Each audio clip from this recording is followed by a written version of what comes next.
In this nugget, you and I are going to discuss and demonstrate how we can use the upgrade wizard with a little help from a compatible version of Java that can make upgrading the NetScaler appliance a snap.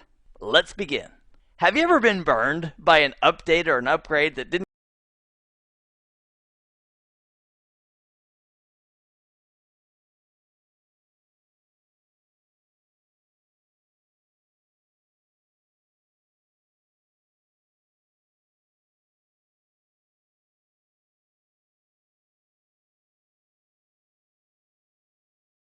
thoroughly before we just threw it into a production network? So I've learned an important lesson or two over and over again. I want to pass those on. Number one, never update production stuff until you have it completely verified and signed off. And then when you make those changes, do it with change control with a prepared rollback procedure if you need to.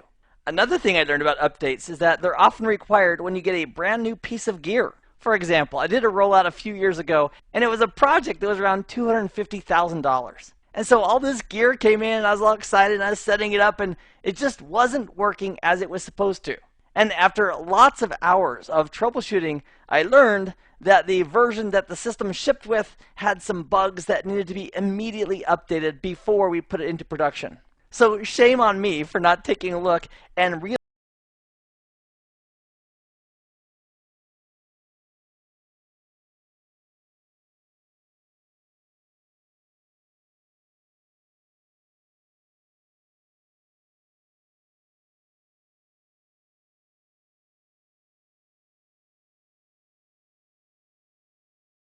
what to expect as a result of this update or this upgrade. So fortunately, on the Citrix NetScaler, there is an upgrade wizard. So it's actually pretty easy to do. So we download the update from Citrix, have it on our file system or reachable from our management workstation. So here we are sitting at our workstation. We're connected over to the NetScaler. We've got the upgrade files, and we can click on a wizard that will automatically walk us through the update. Now, here's the catch with that wizard. It is based on Java. Now, I don't really care too much if an application is Java or not, but I do care if it works or not. And as many of you are aware, there are some security issues with Java. But unfortunately, if you want to use the upgrade wizard, it is a little Java applet that needs to run. And I spent, oh, how long was it? Like, I don't know, at least 4 real solid hours in troubleshooting and trying to get an exact version of Java that would work with Windows 8.1 Professional with all the exact settings that would let that Java applet run. And guess what?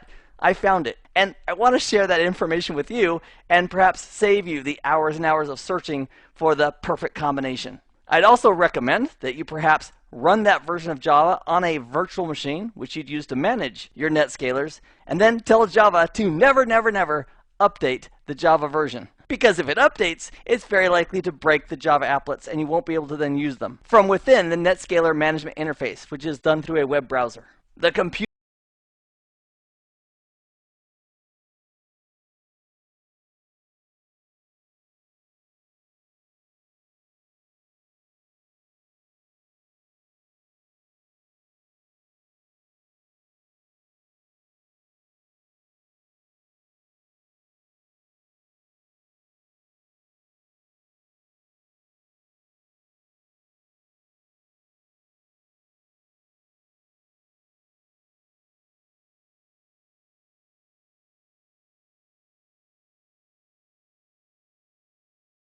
in my case, I didn't find that as the solution to the problem. However, in searching the internet, I found that a lot of people had that as an issue where if they deselected it, it started working more consistently for them. So I'm going to err on the side of caution and leave that guy deselected. Do not keep temporary files.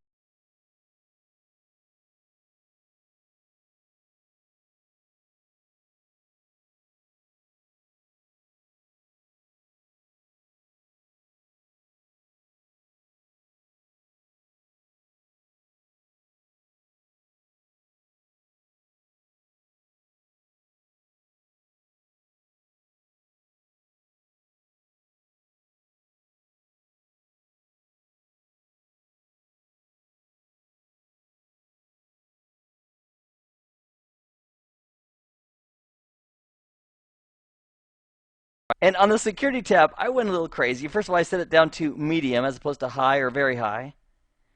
And I did an edit site list, and I started just getting crazy and putting in all these URLs whenever the Java applet would fail.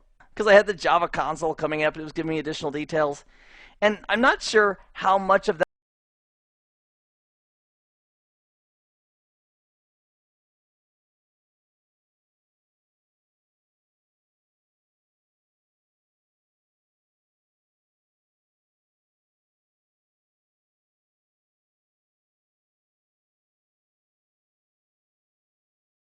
made sure that Mozilla family was also selected. I did try, by the way, several different browsers with all these different versions of Java, trying to get a combination that worked. I'm currently using Chrome.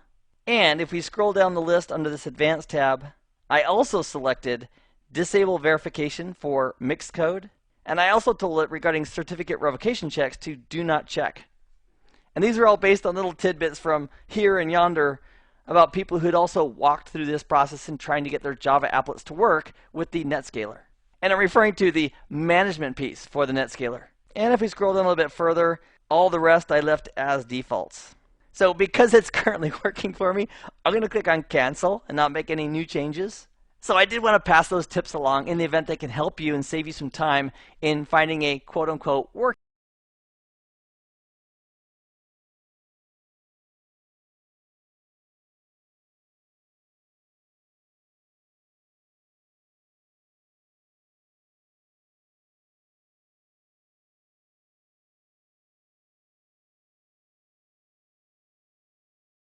So we're connecting with the browser to the IP address of the management interface of our NetScaler, also affectionately referred to as the NetScaler IP or the NSIP, which on the NetScaler that we're using here is 192.168.1.225.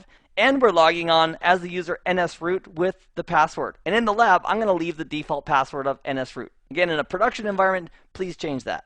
And we'll click on Login. Now, oh my goodness. Now, I want to walk through this with you because it's very, very important. In another nugget in this course, where we initially put an IP address on the NetScaler and we applied a license, it told us that it took the license and then it rebooted, no problem. But check this out right here. Here it says NetScaler VPX1, and that is a bad indicator. If this was a NetScaler that was licensed using the Platinum license, it would say VPX 1000.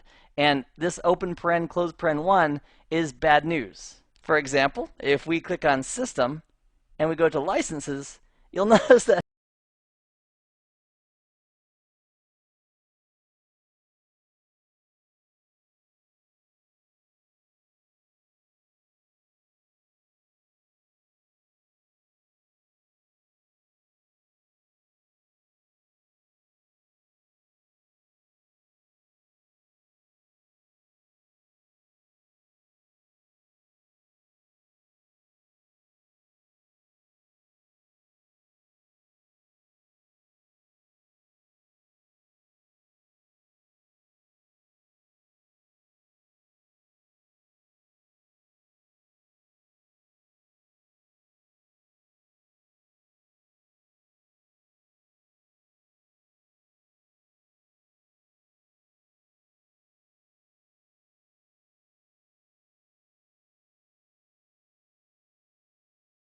and we can change the MAC address for this virtual machine on that interface.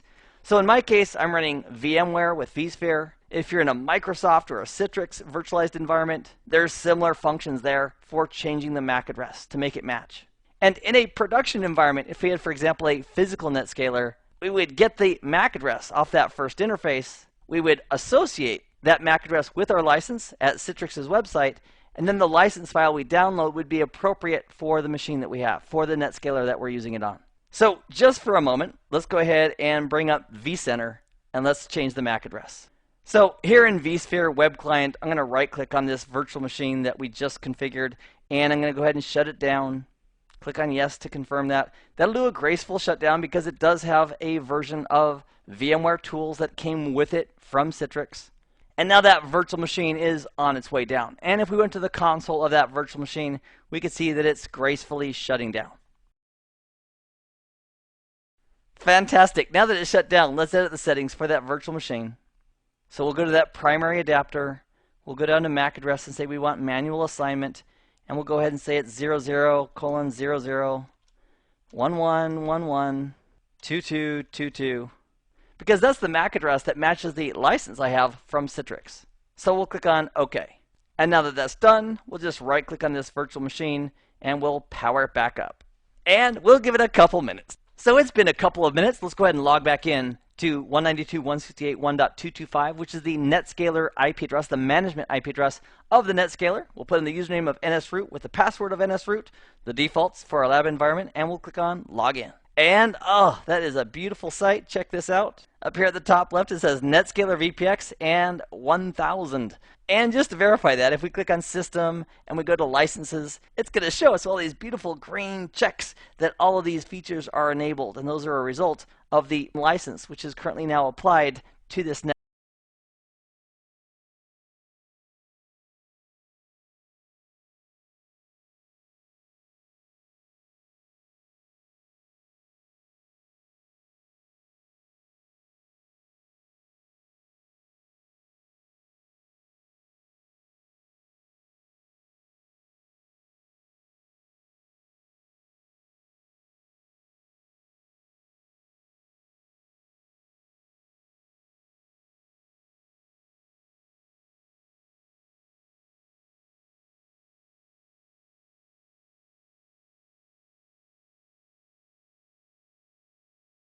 Metrics, and I'm ready to do the update.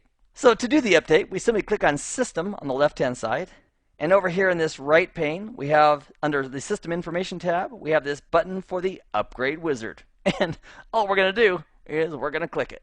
I've got a prompt saying, hey, do you want to run this application?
Wizard finish.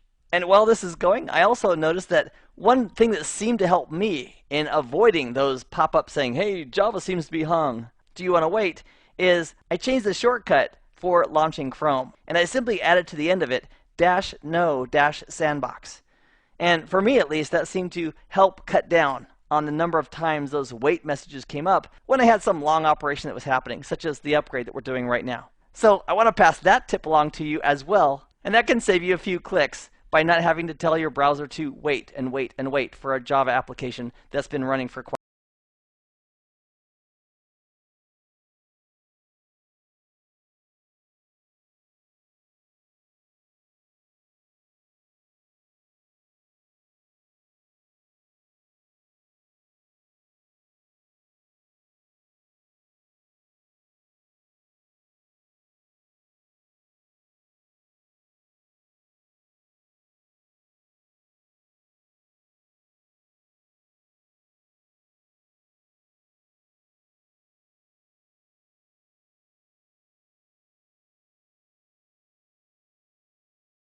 the NSIP, which is the IP address ending in .225. We're going to log on as NSRoot with the password of NSRoot because we're using the defaults for the lab. And notice how even the login screen looks different. So this is 10.5. So there's a lot of similarities.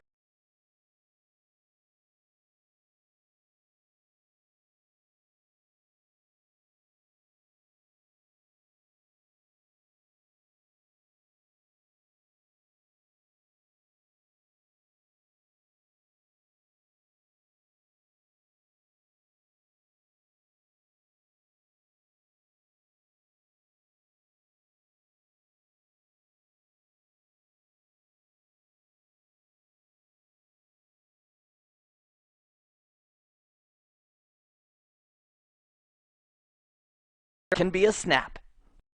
I had a lot of fun in this nugget. I'm glad that you joined me for it. I hope this has been informative for you, and I'd like to thank you for viewing.